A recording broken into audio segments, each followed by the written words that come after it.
출애굽기 25장 23에서 40절 말씀입니다. 너는 조각목으로 상을 만들되 길이는 2규빗, 너비는 1규빗, 높이는 1규빗 반이 되게 하고 순금으로 싸고 주위에 금테를 두르고 그 주위에 손바닥 넓이만한 턱을 만들고 그 턱 주위에 금으로 테를 만들고 그것을 위하여 금고리 넷을 만들어 그 네 발 위 네 모퉁이에 달되 턱 곁에 붙이라. 이는 상을 맬 채를 꿰을 것이며 또 조각목으로 그 채를 만들고 금으로 싸라. 상을 이것으로 맬 것이니라. 너는 대적과 숟가락과 병과 붓는 잔을 만들되 순금으로 만들며 상 위에 진설병을 두어 항상 내 앞에 있게 할지니라. 사랑하는 형제 여러분, 7월 14일 목요일 새벽 목상에 오신 것을 환영합니다. 출애굽기 24장에서 하나님과 이스라엘이 언약식을 했죠. 그리고 하나님께서 모세를 산으로 부르셔서 25장부터는 성막의 제도를 가르치시는 단계인데요. 31장까지 무려 7장에 걸친 내용이라서 중간에 성막의 전체적인 구조를 확인하는 것이 부분을 이해하는 데에도 도움이 될 것입니다. 그래서 오늘은 먼저 성막 제도를 전체적으로 정리해 보겠습니다. 24장에서 영이신 하나님과 육신을 가지고 살아가는 이스라엘이 영원한 언약 관계를 맺었습니다. 이제 하나님과 이스라엘은 교제하며 언약 관계를 영원히 누릴 나라를 이루었습니다. 그런데요, 영이시고 거룩하시고 영원하신 하나님과 육신을 가지고 죄인이고 한 세대 살고 죽는 인간과 서로 어떻게 영원히 교제할 수 있을까요? 그 교제가 구원인데요. 어떻게 교제가 될까요? 언약은 맺어 놓았지만 하나님과 구약 이스라엘 백성이 사귀는 데에, 영원히 사귀는 데에 문제가 몇 가지 있습니다. 하나님은 영이시고 인간은 육신이다라는 점 외에도 이스라엘은 죄인입니다. 인간은 모두가 다 죄인이니까요. 그래서 하나님께서 죄인을 결코 만날 수 없다는 점에 문제가 있습니다. 그러면 어떻게 사귈 수가 있을까요? 이걸 넘어서야 되겠죠? 해결책이 있어야 돼요. 그 다음 두 번째는 하나님은 영원하시고 인간은 유한하잖아요.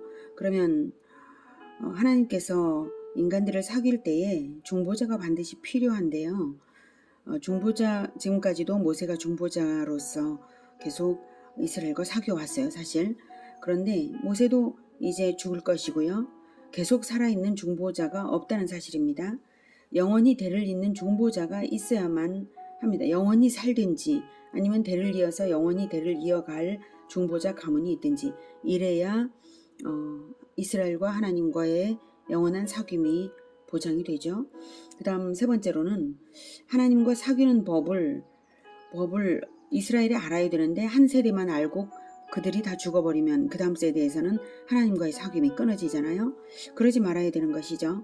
그래서 하나님과 사귀는 법을 모든 백성이 알아야 되는데 또 의미 변질 없이 백성 공동체 전체에게 가르쳐야 되는 거예요. 의미 변질을 생각해 볼 때 인간은 죄인이어서요. 반드시 의미 변질을 시킵니다. 그러니까 의미 변질 없이 하나님과 사귀는 법을 백성 전체에게 가르치려면 단 하나의 그림, 단 하나의 시스템으로, 단 하나의 직관적인 그러한 매체를 통해서 가르쳐야 합니다.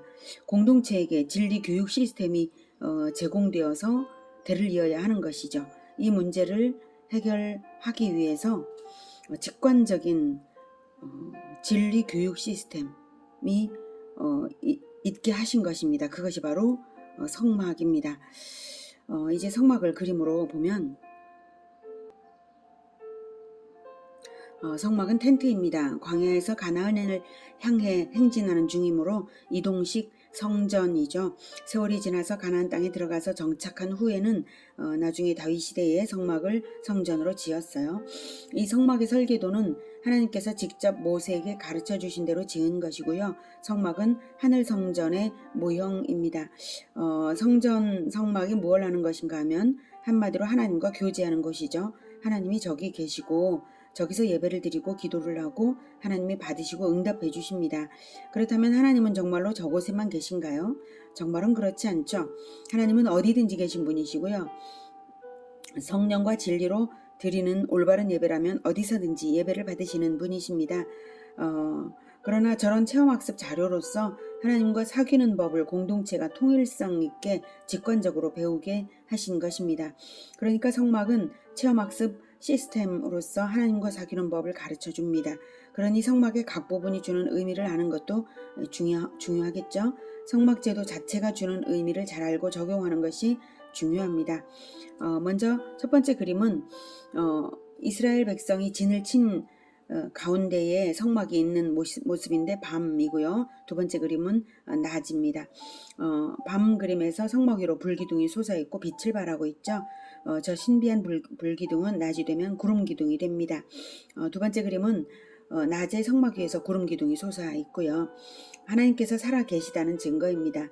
저 구름기둥 불기둥이 성막이 광야에 있는 동안 구름기둥 불기둥이 떠난 적이 없었습니다. 이스라엘 백성들은 출애굽 이후 광야를 걸어서 행진할 때에 사실 성막이 있기 이전부터 이미 날마다 저 불기둥과 구름기둥을 보고 갈 방향을 알았어요. 성막을 세우기 전에 이미 나타난 구름기둥과 불기둥이죠. 하나님의 현현입니다. 구름기둥과 불기둥이 계속해서 인도해 하셨던 것입니다. 애굽의 기마부대가 이스라엘을 뒤쫓아왔을 때에도 구름기둥이 뒤로 이동해서 기마부대와 이스라엘 백성 사이를 갈라서 기마부대에게는 밤새 흑암을 계속해서 주었고 이스라엘 백성에게는 대낮 같은 밤을 계속해서 주셨는데요. 그때 구름기둥의 인도를 여호와의 사자가 이동하니까 구름기둥이 인도해서 그렇게 됐다라고 성경이 그렇게 기록을 하고 있습니다. 그래서 구름기둥과 불기둥이 있다는 것은 바로 거기에 하나님의 사자가 있다. 눈에 안 보이지만 말이죠. 있다는 것을 뜻합니다. 불기둥과 구름기둥이 솟아있는 성막은 하나님이 백성을 날마다 인도하신다는 바로 그 증거입니다. 우리가 어떤 인생길을 걸어가야 할지 우리 하나님의 영이신 성령께서 날마다 인도하고 계시는 줄 믿으시기 바랍니다. 우리를 인도하시는 성령의 인도하심을 날마다 받을 때에 하나님께 하루의 삶을 인도해 달라고 기도하시고 마음에 가르쳐 주신 것을 특별히 성경 말씀을 생각나게 하시면 그것을 따르면 거의 성령의 인도하심을 로 보시면 되시겠습니다. 이번 그림을 보면 성막 앞에는 번제단에서 제물이 불에 태워지고 있어요. 번제란 완전히 태워서 하나님께 올려드리는 제사라는 뜻인데요. 제물의 가죽은 제사장이 가지고 그 외 모든 것을 불태워 올려드립니다. 에덴 동산에서 아담과 하와가 범죄에서 수치스러워할 때에 하나님은 죄의 수치를 덮어주시기 위해 가죽옷을 만들어 입혀주셨는데요. 그때 가죽옷을 만들기 위해서 하나님은 짐승을 죽이셨겠죠. 그리고 가죽만 사용하고 나머지는 깨끗하게 태우셨을 거예요. 그 당시는 육식을 하지 않던 때라서 다 태우셨을 텐데 그 짐승이 사람의 죄를 가리기 위해 자기 자신을 완전히 드린 것처럼 예수 그리스도는 자기 피로 우리의 죄를 덮기 위해 완전히 자기 자신을 하나님께 올려드렸습니다. 번제는 완전한 헌신을 의미합니다. 번제단에서는 번제뿐만 아니라 번제, 소제, 속죄제, 속건제, 화목제를 번제단에서 다 올려드려요. 번제가 예수 그리스도라고 했는데요. 번제만 아니라 소제, 속건제, 속죄제, 화목제 모든 제사가 전부 다 예수 그리스도를 상징합니다. 번제단이 성막들에서 가장 먼저 만나는 장소입니다. 하나님과 사귀기 위해서 안쪽에 있는 성막 텐트 안으로 이제 들어가야 하는데요. 거기까지 가기 전에 가장 먼저 뜰에 있는 번제단에서 제사를 먼저 드리고 드려야 되죠. 모든 제사는 피의 제사입니다. 흠없는 정결한 짐승을 데리고 제사장에게 와서 짐승의 머리에 자기가 죄인이 안수를 하면서 그 죄를 짐승에게 전가합니다. 죄를 고백하는 것이 그것이죠. 안수하면서 나를 죽이는 대신 이 짐승이 죽을 것이니 이 짐승의 피를 받으시고 저는 살려주십시오. 이런 뜻입니다. 그리고 나서 짐승을 잡을 때 자기가 직접 짐승을 죽입니다. 그리고 나서 제사장들이 그 짐승을 번제단에 올리기 위해 가죽을 벗기고 각을 떼는 등의 정해진 방식으로 잡고요. 짐승의 피를 받아서 뿌리고 번제단에서 태웁니다. 나를 대신해서 죽음을 당하는 정결한 짐승 제물이 그리스도를 의미하고 성막들에서 가장 먼저 해야 하는 관문입니다. 즉 예수 그리스도의 보혈의 공로를 믿고 내 죄를 해결받는 것이 바로 구원의 첫발이고 하나님과 사귀는 첫 관문인 것이죠. 예수님의 십자가의 피 흘리심은 모든 죄인을 위하는 대속의 피의 제사인 것입니다. 그것을 믿고 예수님을 영접하는 사람은 이 번제단에서 제물을 올려드린 것과 같습니다. 하나님은 그래서 예수 그리스도의 이름으로 회개하는 기도 없이는 죄인을 받지 않으시는 것입니다. 번제단의 불은 사람이 피운 불이 아니라 하나님께서 하늘에서 내린 불입니다. 번제를 올릴 때마다 하늘에서 불이 내리는 것은 아니고요. 맨 처음에 한 번 내린 그 불을 그 후에 한 번도 꺼뜨리지 않고 계속해서 타오르게 하라고 하셨고 이스라엘이 그렇게 한 것입니다. 하늘에서 내린 불로만 제물을 태운다는 것은 하나님이 받아주셔야만 그 제사가 효력이 있다는 것이죠. 한편 그리스도를 하나님이 보내셨기 때문에 하나님이 받으시는 것이지 하나님이 보내지 않은 자를 그리스도라고도 하지 않고 또 세상 죄를 위한 속죄제물로도 받지도 않으시죠. 하늘에서 내린 불은 그리스도를 하나님이 보내시고 하나님이 받으신다는 의미입니다. 그러니 우리가 할 것은 오직 그리스도의 의만 의지하고 그리스도의 가르침만 따르는 것밖에 없습니다. 그 외에 자기 의를 의지하는 것을 하나님이 안 받으시죠. 다른 가르침을 따르는 것이 선행으로 설령 보일지라도 하나님은 안 받으십니다. 번제단 다음에는 커다란 대야가 여기 가운데에 있습니다. 대야, 물두멍입니다. 대야가 있는데 저기서 손을 씻어요. 예, 행실을 깨끗이 하라는 의미가 있습니다. 그 다음에는 텐트, 이것이 성막입니다. 진짜 성막이 요거죠. 이것을 위해서 이 모든 것이 있습니다. 성막에는 방이 2개 있는데 성소와 지성소라고 합니다. 전체 구조를 3번 평면도로 볼게요. 이게 평면도인데요. 이제 번제단, 이게 물두멍, 그리고 이것이 성막입니다. 성막 방이 2개 있습니다.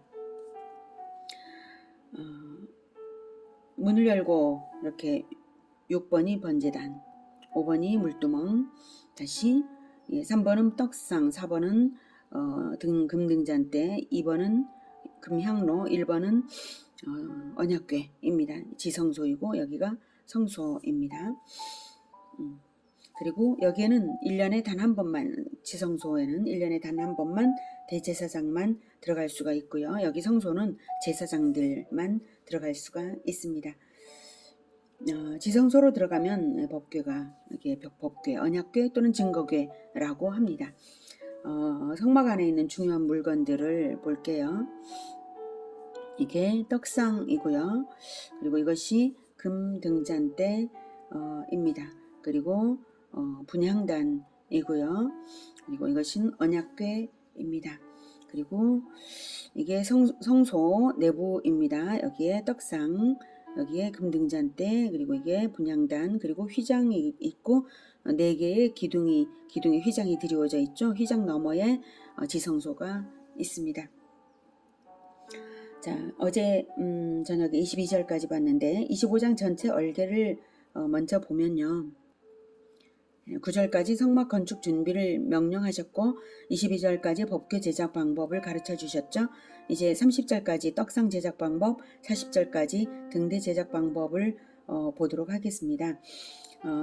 25장 23에서 30절이 떡상 제작 방법인데 방금 들었지만 방금 들은 내용이죠. 네. 다시 한번 듣겠습니다. 너는 조각목으로 상을 만들되 길이는 2규빗, 너비는 1규빗, 높이는 1규빗 반이 되게 하고 순금으로 싸고 주위에 금테를 두르고 그 주위에 손바닥 넓이만한 턱을 만들고 그 턱 주위에 금으로 테를 만들고 그것을 위하여 금고리 넷을 만들어 그 4발 위 4모퉁이에 달되 턱 곁에 붙이라. 이는 상을 맬 채를 꿰을 것이며 또 조각목으로 그 채를 만들고 금으로 싸라. 상을 이것으로 맬 것이니라.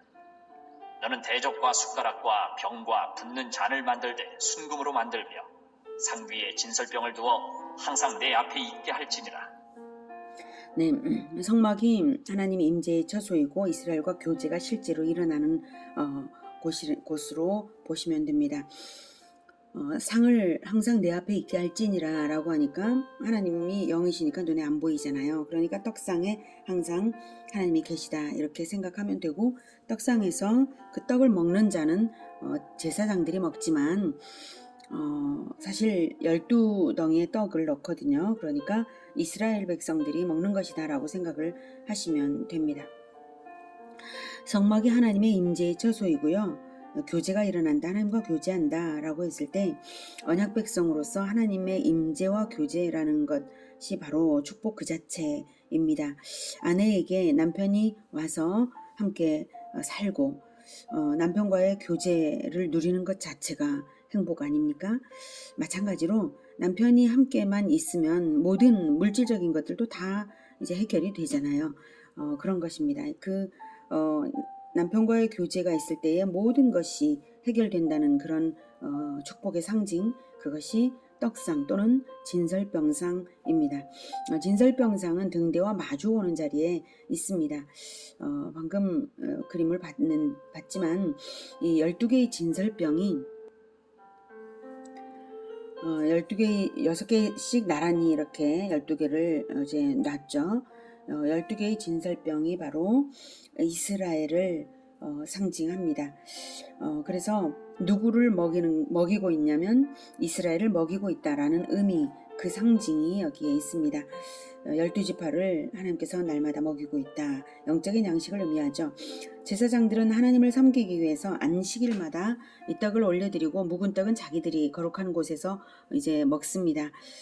이것은 설교로서 영적인 양식을 섬기라는 것이고요. 하나님을 위하여서 정성껏 준비한 매주일의 설교를 하나님의 백성들이 받아먹고, 그렇게 가르치는 생명력 있는 설교는 제사장 자신을 다시 성장하게 하는 영적인 양식이 됩니다. 영적인 원리대로 육적인 것에 반영되기 마련이니까 영의 양식으로 잘 섬기는 것이 하나님의 은혜로 전체를 복되게 하고 윤택하게 할 것이라는 의미입니다. 이 떡은 말씀이고 또한 예수님입니다. 예수님이 말씀의 진리를 인생사례로 보여주신 영적인 떡이십니다. 예수님은 성찬식을 베푸실 때에 떡을 나눠주시면서 예수님의 몸에 비유하시며 십자가에서 찢기실 몸을 기념하여 성찬식을 명하셨죠. 구약시대 이스라엘은 유월절 양을 잡아먹을 때에 무교병을 함께 먹었습니다. 유월절 양이 예수 그리스도를 상징하는데요. 무교병 역시 예수 그리스도를 상징합니다. 어린 양이 그리스도의 대속의 죽음으로써 죄의 대가를 처리한다는 것을 보여준다면, 떡은 영혼의 양식이, 그리스도가 영혼의 양식이 되어줄 것을 의미합니다. 어린 양도 예수님이고 무교병도 예수님입니다.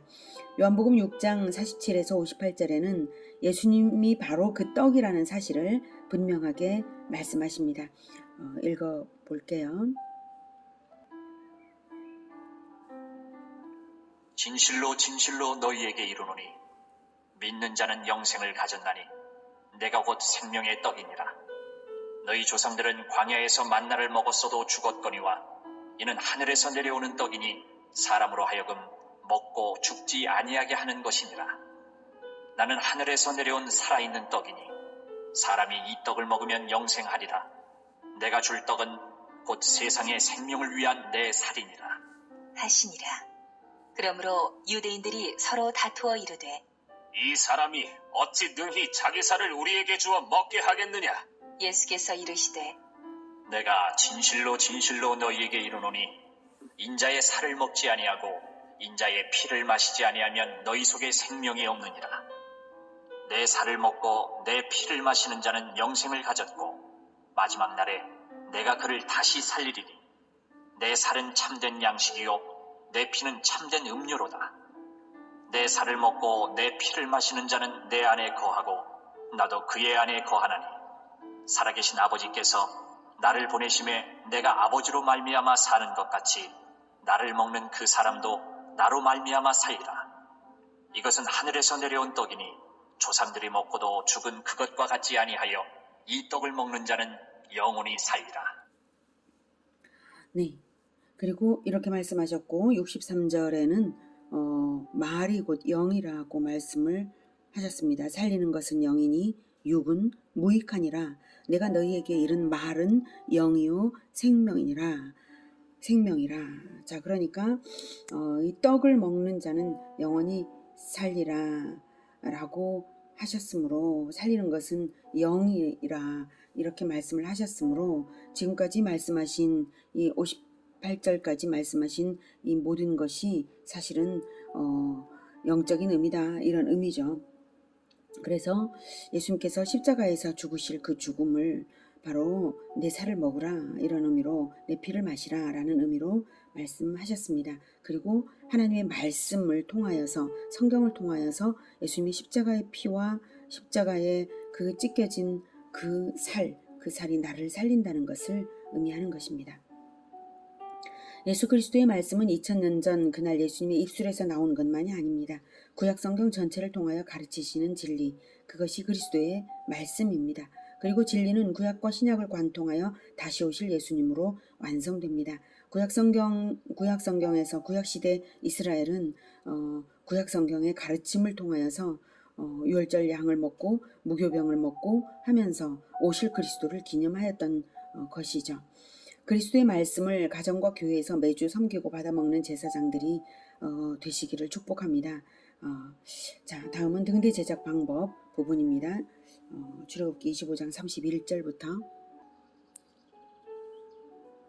너는 순금으로 등잔대를 쳐 만들되 그 밑판과 줄기와 잔과 꽃받침과 꽃을 한 덩이로 연결하고 가지 6을 등잔대 곁에서 나오게 하되 다른 3가지는 이쪽으로 나오고 다른 3가지는 저쪽으로 나오게 하며 이쪽 가지에 살구꽃 형상의 잔셋과 꽃받침과 꽃이 있게 하고 저쪽 가지에도 살구꽃 형상의 잔셋과 꽃받침과 꽃이 있게 하여 등잔대에서 나온 가지 6을 갖게 할지며 등잔대 줄기에는 살구꽃 형상의 잔댓과 꽃받침과 꽃이 있게 하고 등잔대에서 나온 가지 6을 위하여 꽃받침이 있게 하되 2가지 아래에 한 꽃받침이 있어 줄기와 연결하며 또 2가지 아래에 한 꽃받침이 있어 줄기와 연결하며 또 2가지 아래에 한 꽃받침이 있어 줄기와 연결하게 하고 그 꽃받침과 가지를 줄기와 연결하여 전부를 순금으로 쳐 만들고 등잔 7을 만들어 그 위에 두어 앞을 비추게 하며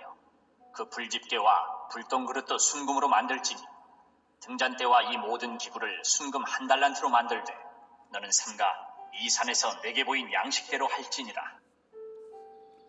네, 읽기만 하면 복잡하게 느껴도 그림으로 보면 쉬울 것입니다.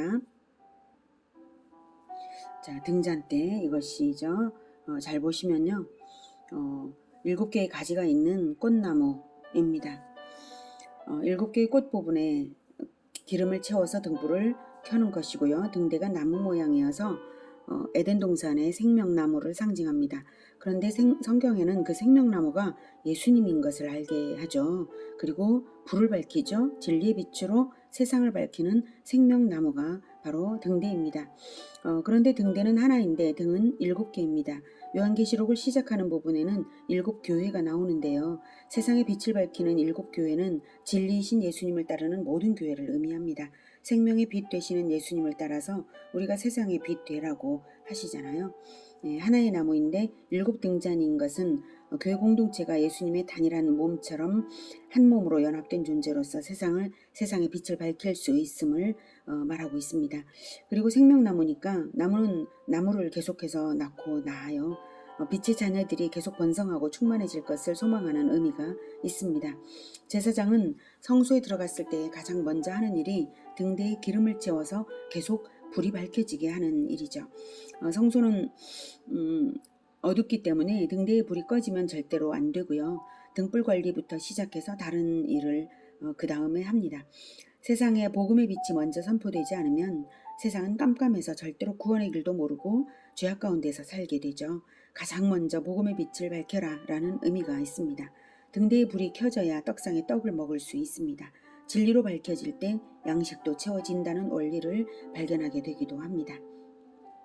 성막이 가르치는 진리대로 날마다 하나님과 교제하시고 진리의 빛을 밝히는 생명나무로 살고 영의 양식과 육의 양식이 풍성하여서 세상을 먹여 살리는 우리 모두가 되기를 기원합니다. 기도하겠습니다. 하나님, 우리를 떡상에 초대하시고 또한 금등대처럼 세상의 빛, 진리의 빛을 비추게 빛으로 불러주신 하나님 감사합니다. 떡상이 되어주시고 등대가 되어주신 예수님의 모범을 따라서 우리가 또한 떡상이 되어 세상을 향해 함께 하나님과 함께 교제하도록 그렇게 일하는 우리가 되게 하여 주시고, 진리의 불빛을 먼저는 밝혀서 복음의 빛, 진리의 빛이 밝혀지고 그 떡상에서 풍성한 교제를 하나님과 나누는 그런 우리 모두가 되게 도와주시옵소서. 예수 그리스도 이름으로 기도드립니다. 아멘.